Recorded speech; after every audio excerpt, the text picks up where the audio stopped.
He had no crown and তার কোনো সেনাও ছিল না, but he controlled an empire. And this is the story of Chanakya.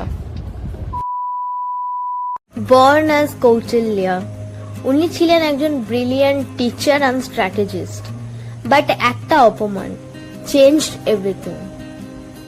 মগধের রাজা ধনানন্দ, তার কোর্টে চাণক্যকে অপমান করা হয়, আর ওই দিন চাণক্য একটা শপথ নেয়, that I will destroy the Nanda dynasty.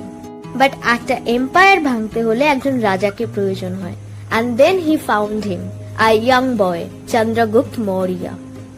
উনি তাকে ট্রেন করেন warfare, politics, strategy.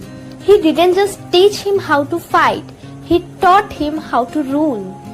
Spice, deception and planning, step by step Chanakya Nanda এম্পায়ারকে উইক করে, অ্যান্ড মুভ বাই মুভ গেমটা পাল্টে যায়। Finally Dhanananda defeated and Chandragupta becomes the emperor. But আসল পাওয়ার সেটা তো থ্রোনের পেছনে ছিল, চাণক্য। পরবর্তীকালে উনি অর্থশাস্ত্র লিখলেন, a complete guide to power, politics, economy and spy system. He didn't rule the empire, he created it. Chanakya, the kingmaker.